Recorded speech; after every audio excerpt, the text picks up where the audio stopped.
Mardi, rapport ITIE 2020, le secteur extractif a généré plus de 185 milliards de francs CFA.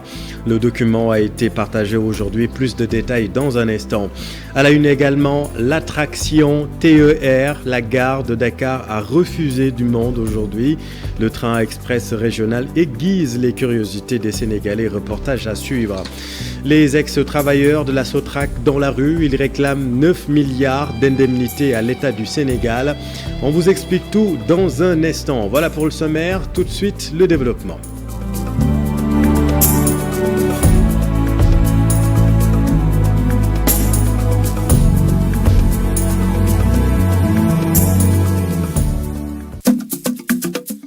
Le rapport annuel de l'initiative pour la transparence dans les industries extractives a été présenté aujourd'hui. Le secteur extractif a généré en 2020 plus de 185 milliards de francs CFA, dont 165 pour le secteur extractif, pour le secteur minier. Les détails avec Ibrahima Khan. En 2020, les ressources extractives ont injecté pas moins de 20 milliards de plus par rapport à l'année précédente. C'est ce qui ressort du rapport 2020 de l'ITIE présenté ce mardi. Un document produit pour permettre à tous les citoyens de mieux comprendre ce qui se passe dans le secteur extractif et d'avoir les vrais chiffres. C'est plus de 185 milliards de francs CFA qu'il y a eu comme ressources qui viennent de ce secteur qui est le secteur des ressources extractives. Il y a 165 à peu près qui viennent des mines et le reste vient normalement du secteur des hydrocarbures. C'est juste pour vous dire que l'année dernière, c'était à peu près 165 milliards globalement. Cette année, nous sommes à 185, donc il y a eu quand même une augmentation. Dans le document, l'ITIE s'est également penché sur tout ce qui concerne le contenu local. Le rapport fait état d'un flux de capitaux toujours capté par des entreprises étrangères. Ce qui a été observé, c'est que pour 1100 milliards de francs CFA, nous avons observé que plus de la moitié était captée par encore des entreprises étrangères. Le contenu local réel progresse régulièrement, mais il faut encore des efforts pour que les entreprises sénégalaises soient encore plus compétitives. Rappelons que les revenus générés par le secteur extractif en 2020 ont été affectés à plus de 90% au budget de l'État, souligne le rapport. Les fonds restants sont répartis entre le compte d'exploitation de la Société nationale Petrosen, les fonds propres des organismes collecteurs, entre autres. Merci Ibrahima. Le train express régional aiguise la curiosité des Sénégalais. Au lendemain de l'inauguration du TER, beaucoup profitent de la gratuité pour découvrir le train. La gare de Dakar a refusé du monde ce matin. Reportage Diafaraba et Lamine Fall.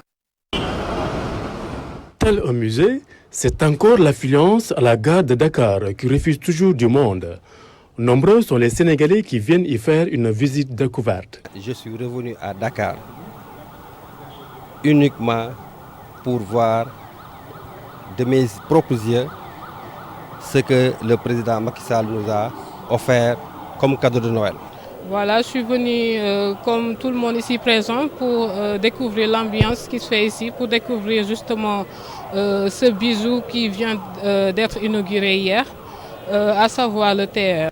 Cette forte affluence se justifie notamment par la gratuité de l'utilisation du train express régional, et ce, durant les 15 premiers jours de sa mise en circulation. Je suis tellement pressé, envie d'aller visiter comme tout le monde. C'est hier je pouvais être ici, hier je n'ai pas vu le temps pour arriver ici.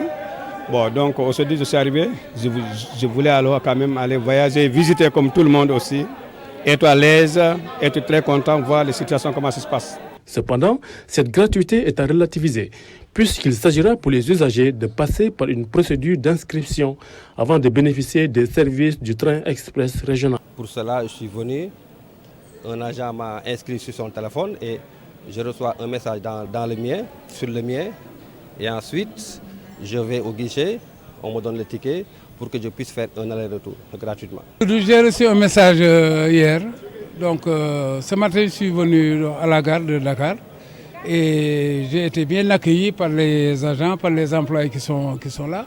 Et vraiment, donc, qui m'ont aidé à faire toutes les formalités pour avoir le ticket qui m'a permis de voyager, d'aller jusqu'à Diamniadio et de revenir.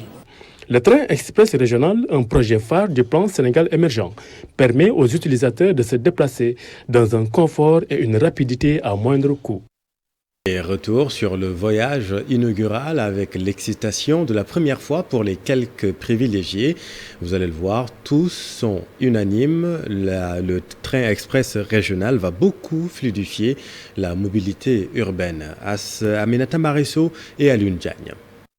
13 heures passées à la gare de Dakar, l'heure du premier départ à bord du train express régional à destination de Diamniadio. Avant de monter à bord, les passagers sont soumis à des préalables.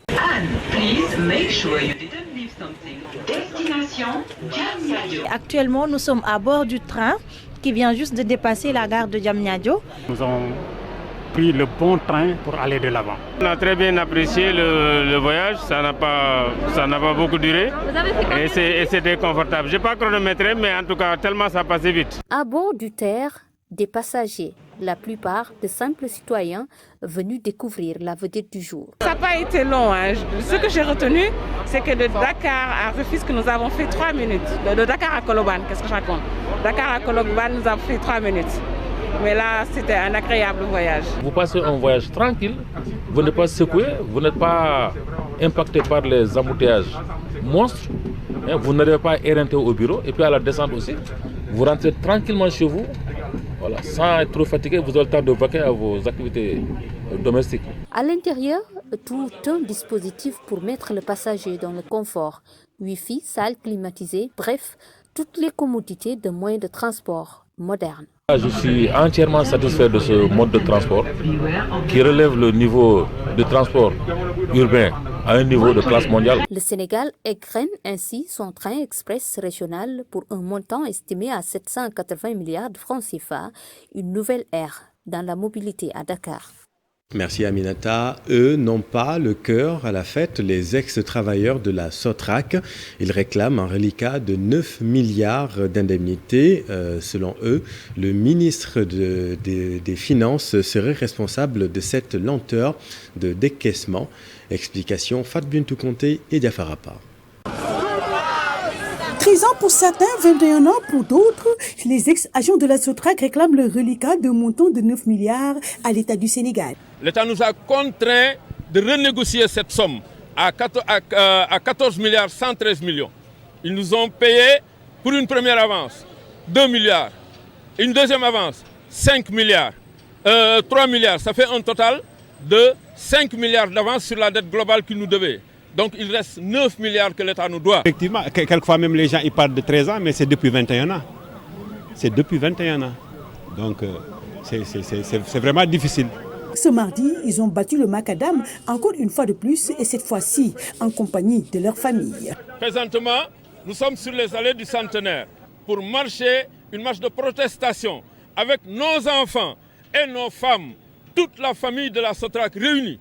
Nous avons beaucoup mal parce qu'il y a des familles disloquées, nos enfants, par ailleurs ils ont perdu leurs études.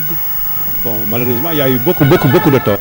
Ces ex-agents de la défunte Sotrac s'indignent du mépris de l'État face à leur situation. C'est suite au mépris que l'État nous manifeste que nous sommes obligés maintenant non seulement de changer de dispositif, mais de monter la revendication d'un cran. Et par ailleurs, pointe un doigt accusateur le ministre des Finances qui jusque-là n'a pas respecté les directives du chef de l'État, à savoir leur payer leur argent. Parce que l'instruction a été donnée non seulement dans un conseil des ministres, mais l'instruction a été donnée publiquement dans un meeting par le président Macky Sall lui-même.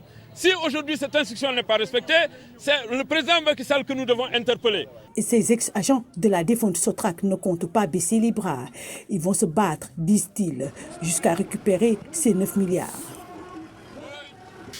Les transporteurs doivent améliorer les conditions de travail de leurs employés selon le ministre du Travail. Sambassi, qui présidait un atelier sur le rapport annuel de performance à Saly, invite les transporteurs à mettre les travailleurs dans des conditions décentes, surtout après avoir obtenu gain de cause sur certaines recommandations. Le voici avec notre équipe à Hambourg. Les transporteurs se sont organisés. Il y a eu cette grosse crise qui a affecté le pays dans ce secteur-là. Qu'avons-nous fait? Nous avons discuté. Nous nous sommes dit un certain nombre de vérités et nous avons convenu de voir dans ce qui était demandé, qu'est-ce qui était faisable. Et le président de la République a donné des indications très très claires pour que les postes de contrôle soient, disons, rationalisés, pour qu'il y ait à la fois convergence, disons, de la douane, de la gendarmerie, des eaux et forêts, afin que, en fait, il y ait moins de tracas. Nous avons décidé de faire tout cela, mais en même temps, puisque vous parlez des contrats de travail, nous n'avons pas manqué de dire aux transporteurs qui sont des employeurs qu'ils doivent également veiller à l'application de la réglementation, à mettre les travailleurs dans des conditions décentes de travail. Ça, c'est évidemment de responsabilité. Nous avons à nous ajuster au plan de la réglementation, au plan du droit du travail, parce que c'est la vie elle-même qui le commande. Par exemple, le télétravail va entrer de plein pied dans notre vécu en tant que, évidemment, administration du travail. Il faut que nous agissions sous ce rapport-là. Il n'y a pas que cela, il y a que nous voulons étendre la protection sociale. Et la troisième conférence sociale à laquelle nous avons participé les uns et les autres a eu comme résultat, entre autres, la volonté de faire de sorte que les travailleurs, y compris de ce grand champ du secteur de l'informel, soient pris en charge et soient socialement couverts. Tout autre chose, 8e édition du Homecoming, comprenez retour aux sources. Le but consiste à mettre en scène les compétences d'expatriés sénégalais. Ces jeunes qui exercent dans différents domaines veulent jouer leur partition dans le développement du pays. Leur méthode consiste à promouvoir une organisation inclusive basée sur l'éthique et les valeurs. Maïmouna Ndiaye, Younous Diatta. Elle s'est installée définitivement au Sénégal il y a de cela 15 ans. Au début, ce n'était pas du tout aisé pour la professeure en lettres qui avait un bon départ en France. Avant de rentrer, j'avais beaucoup d'appréhension. Je me disais, mais qu'est-ce que je vais aller trouver? Et quand je suis rentrée, les premiers mois furent très difficiles. J'ai eu des problèmes pour réintégrer les standards sénégalais, très différents des standards occidentaux que nous avions là-bas. J'ai vu la laideur, j'ai vu la difficulté, j'ai vu la violence, j'ai vu la misère. Mais j'ai vu aussi que derrière tout ça, il y a une beauté, il y a un potentiel, il y a quelque chose qu'on peut faire revivre. Il y a une grandeur qui réside dans ce pays et qu'il faut que je contribue à faire émerger. Des Fatimata Dialloba, il y en a plein dans cette salle. Ils ont un seul désir, faire bénéficier leur communauté de leurs compétences. Le plus important, c'est l'amour qu'on a pour le pays, l'amour qu'on a pour le continent africain. Et je pense que c'est ça qu'il faut retenir dans cette dynamique-là. C'est-à-dire que quand on aime, on ne compte pas. Et donc dans cet amour-là, on est venu pour construire, on est venu pour partager. Le retour à la terre, une solution à ne pas négliger pour ces entrepreneurs. Il ne faut pas que les jeunes aujourd'hui pensent uniquement à être dans les bureaux. L'agriculture aujourd'hui, c'est l'or vert. Et c'est l'or de demain. C'est ce qui nous permet de manger, de vivre. Donc je pense que c'est une des activités sur lesquelles il va falloir que les jeunes se penchent. Cette plateforme existe depuis 2004. Cette rencontre d'échange de la diaspora sénégalaise avec le pays d'origine en est à sa 8e édition. Une manière de participer au développement économique du Sénégal. L'actualité, c'est aussi cette affaire pour le moins ubuesque. Des populations de Pout-Dagouné ont refusé l'inhumation d'une dame au motif que la défunte serait castée. Finalement, elle a été enterrée dans un autre village, Cheranta Diop Seylatir. Pout-Dagouné, un gros village situé dans la commune de Notto-Diobass. Ici, un différend oppose une portion de l'ethnie sérère et la communauté griotte, constituée de sérères bontins. À l'origine, l'inhumation dans les cimetières du village d'une vieille dame griotte refusée par certains habitants qui convoquent des pratiques ancestrales. C'est un vieux problème qui date de longtemps, mais nous considérons que c'est un faux débat, parce que nous sommes tous des musulmans. Pourtant, quelque part à Thiès, nous avons vu une cohabitation de cimetières musulmans et chrétiens. En tant que musulmans, pourquoi nous refuser d'enterrer nos morts dans ces cimetières? fekkente ne géwél amuñu ko amul droit ñu suul ko Sénégal rek nañu wax. Du moment où elle est une musulmane reconnue, elle pouvait être inhumée dans ces cimetières. Mais refuser de l'inhumer dans ces cimetières juste parce qu'elle est griotte ou bien que la tradition ne l'acceptait pas, ça ne tient pas la route vis-à-vis de l'islam. Ça, c'est des temps ailleurs. C'est des temps passés. Peut-être c'est les griots, d'après les dires, les griots, on les enterrait dans les baobabs. Je n'ai jamais vu ça. Il n'y a pas de différence entre le griot et le non-griot. Non, ça c'est grave. C'est amener des problèmes dans la cohabitation. On a vu des cimetières mixtes, chrétiens et musulmans. Alors, entre musulmans et musulmans, vous dites que non. Mais pourquoi? Finalement, le corps sans vie de la vieille dame a été inhumé dans un autre village distant de 7 km. Une affaire qui risque de dégénérer si l'on n'y prend pas garde pour le moment. C'est une vive tension qui règne à Pout-Dagné, dans la commune de Notto-Diobass. Merci Charanta. Dans la région de Saint-Louis, les jeunes du village de Ndiaten se mobilisent pour le développement de leur localité.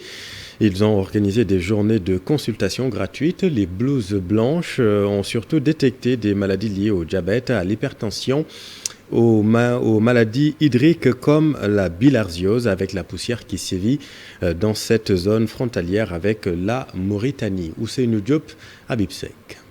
À Ndiaten, les jeunes ont organisé des journées de consultation pour aider la population qui vit près du fleuve. Les maladies les plus récurrentes sont le diabète et l'hypertension. Et ce qu'on a remarqué, c'est surtout les personnes avec comorbidité, l'hypertension artérielle et le diabète, qui sont aussi fréquents dans la zone. Dans ce village frontalier avec la Mauritanie, les maladies hydriques sont aussi très fréquentes. Ici, les paysans rencontrent d'énormes difficultés. Avec la présence du désert dans cette zone, les pathologies pulmonaires touchent la majorité de la population. Mais aussi, il y a la bilharziose intestinale qui est là, toujours présent et qui vraiment cause en tout cas qui fait partie des maladies les plus fréquentes dans la zone. Et effectivement, comme on l'a dit, il y a la poussière qui est là, c'est une zone frontalière avec la Mauritanie. Mais peut-être le véritable problème le plus souvent, c'est peut-être les évacuations. Cette journée a été aussi une occasion pour les jeunes de lister les difficultés qui gangrènent leur poste de santé. Nous, association And Suxali Ndiaten, le recrutement de l'unique sage-femme qui est ici depuis 18 ans. 18 ans sans recrutement, donc nous voulons son intégration dans la fonction publique. Et ça sans condition. Également, nous exigeons le recrutement de l'ambulancier. C'est le village qui paye l'ambulancier et ça, c'est pas du tout normal. C'est insupportable. Et l'autre problème également, c'est le poste en tant que tel. Vous l'avez constaté, il est en état d'élabrement avancé. Développer le village de Ndiaten est aujourd'hui le combat et l'objectif de ces jeunes. Ils ont invité les autorités locales à régler les problèmes qui freinent le développement de ce village frontalier avec la Mauritanie. Toujours dans le nord, 2 ambulances pour stopper les mortalités pendant les évacuations sanitaires. Mortalité maternelle et infantile, série de décès pendant les évacuations sanitaires vers l'hôpital de Ourossogui. Les populations de Doundé et de Daloubé poussent un ouf de soulagement face à ces difficultés dans cette zone, sans doute la plus enclavée de la région de Matam. Ali Bandelian. Cette partie du Ferlo du département de Kanel est la zone la plus enclavée de la région de Matam. De Ndiot à Haouré, il n'y a que 2 postes de santé fonctionnels. Pire, ces structures de santé ne disposent même pas d'ambulance pour évacuer les malades en provenance de cette zone impraticable, surtout en période d'hivernage.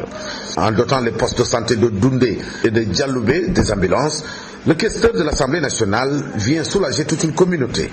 Oui, c'est de la fierté, parce qu'auparavant, nous avons des charrettes pour amener les femmes enceintes. Ça fait l'effet secondaire, il y a beaucoup de difficultés dedans. Maintenant, si on arrive à avoir une nouvelle ambulance, il y avait des malades, on les amène à l'hôpital vers 1h, 2h du matin comme ça. Après ça, tout ça, si le docteur nous a demandé de lui amener à Ourossogui, les gens sont obligés de louer les autres voitures pour lui amener là-bas.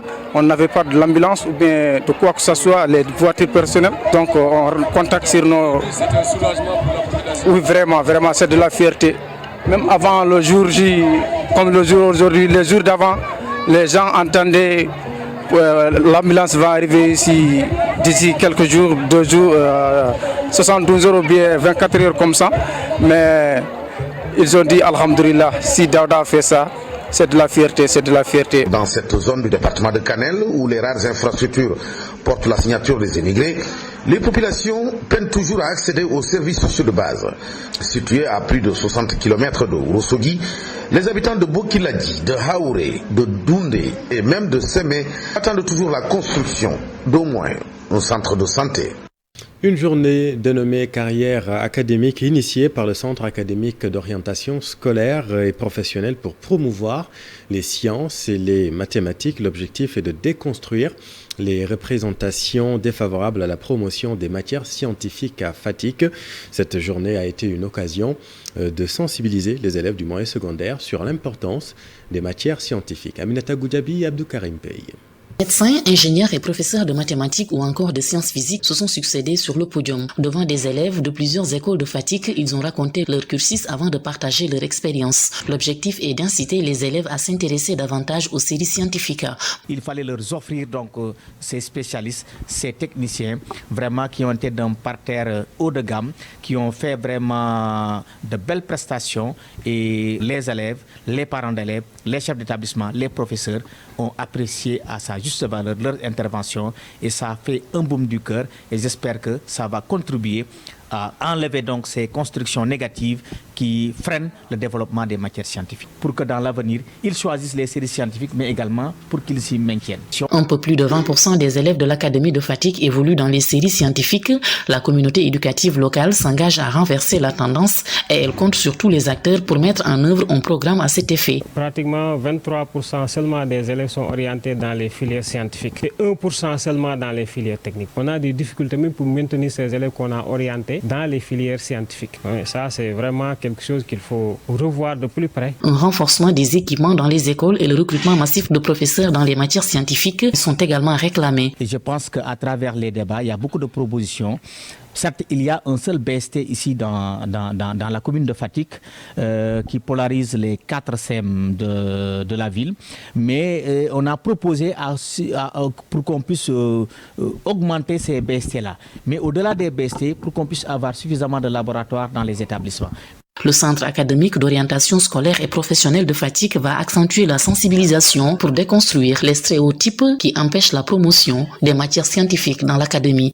Merci Aminata. Et puis ce triste anniversaire, ce 28 décembre, marque la date d'anniversaire de la disparition de Serigne Saliou Mbacké. 14 ans déjà que le fils de Serigne Touba a quitté ce bas monde. Les fidèles mourides se rappellent le saint homme Cheikh Diop.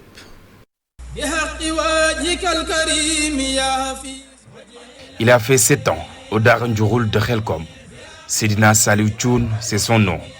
En ce jour marquant l'anniversaire de la disparition d'Al-Salih, il se souvient de sa relation avec le saint homme. Je me souviens de mon premier jour dans le Daara. La première nuit, Serigne Saliou m'avait demandé de la passer avec lui. Il m'a posé plusieurs questions quand on était ensemble, notamment si ça me plaisait d'apprendre le Coran. Bien sûr, avais-je répondu. Il m'a fait savoir par la suite que mon père m'avait amené dans ce Daara pour mon propre bien et que j'allais devenir quelqu'un demain. Le 5e calife de Serigne Touba Khadimoul Rassoul, un homme d'une dimension incommensurable.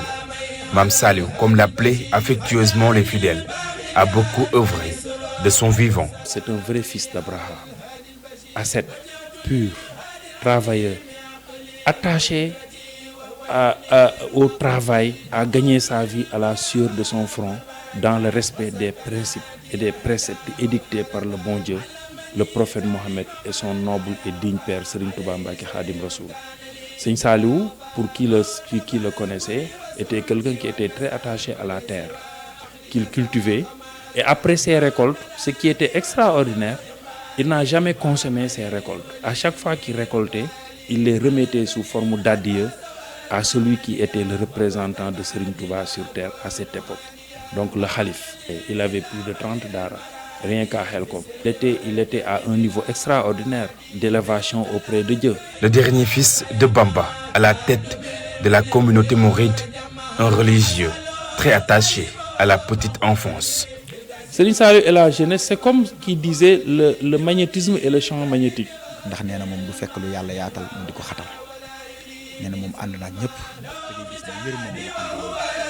Il était d'une générosité exemplaire avec tout le monde, particulièrement avec les enfants. 14 ans déjà que nous quittait Al-Salih. L'homme aura passé 10 ans à la tête du Khalif. En ce jour marquant de son rappel à Dieu, beaucoup se souviennent de la spiritualité du saint homme.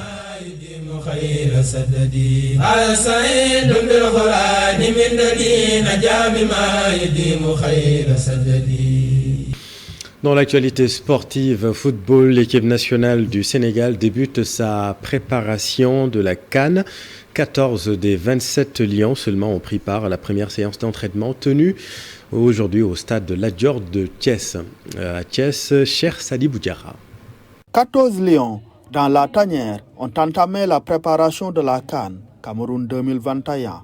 Une première séance d'entraînement au stade Lat Dior de Thiès en l'absence de plusieurs cadres comme Sadio Mané, Gana Gueye, Cheikhou Kouyaté, Edouard Mendy. Sous la houlette du sélectionneur Aliou Cissé et son staff, les Lions ont fait du travail physique, du jeu de passe pour la circulation du ballon en attendant les arrivées dans la soirée de joueurs qui évoluent dans le championnat de Turquie. L'étape de Kigali annulée, la préparation va se dérouler au Sénégal jusqu'au 3 janvier prochain, sans aucun match amical international. Les Lions vont recevoir le drapeau national ce jeudi 30 décembre au Palais. Puis ils quittent le pays le 4 janvier prochain pour rejoindre leur lieu de résidence à Bafoussam, au Cameroun. Et puis les champions de skateboard et de roller et les jeunes pousses récompensés, c'est à l'occasion de la première édition des Golden Awards Rollers qui marque les 20 années de la discipline au Sénégal. Nous retrouvons Cheikh Sadibou Diarra. 20 ans d'activité, cela se fête. Dans une cérémonie dénommée Golden Awards Rollers 2021, la Fédération sénégalaise de roller et de skateboard célèbre ses champions. Aujourd'hui, on a découvert des nouveaux talents qui, dans l'avenir comme cette année, seront les champions du monde. Parce que quand un gosse est champion, vice-champion du monde, on a l'espoir que le Sénégal va avoir des railleurs avec ce gosse-là. Et on a découvert les tout petits, un nommé Idrissa Seck Diop, qui vraiment on a de l'espoir pour les Jeux de la jeunesse 2026. Le gala est organisé grâce au soutien du Fonds de développement des cultures urbaines. Le Fonds des cultures urbaines, à chaque fois qu'il voit des femmes entreprenantes, battantes, qui portent des projets et qui ne bénéficient pas de soutien des partenaires, le Fonds des cultures urbaines vient se placer devant pour les soutenir et les accompagner. Et nous félicitons, n'est-ce pas, Madame Aofal et la structure d'Aquestreet Roller pour avoir bénéficié cette année du Fonds des cultures urbaines. Un partenariat gagnant pour l'instance fédérale. Nous sommes du ministère de la Culture et du ministère des Sports. Mais on a vu que le ministère de la Culture nous a toujours appuyés depuis 2007. Il avait commencé à financer 2 projets, 3 projets et maintenant on se retrouve avec plus de 10 clubs de rollers, surtout sur les fonds des Covid. Tous les clubs de roller ont pratiquement reçu leur fonds de Covid. Le roller et skateboard, toujours en phase de massification au Sénégal, détient déjà plusieurs titres de champion du monde. D'autres sont en ligne de mire en 2022. Voilà, c'est la fin de cette édition. Merci infiniment de l'avoir suivi. L'info continue dans Soir d'Info avec vous, Pape Abdoulaye Der. C'est à vous. Cheikh Tidiane Chérif Diop pour toutes ces informations. Nous avons le plaisir de recevoir pour la seconde partie de Soir d'Info Maël Thiam, c'est l'administrateur de l'APR. Maël, bonsoir. Bonsoir.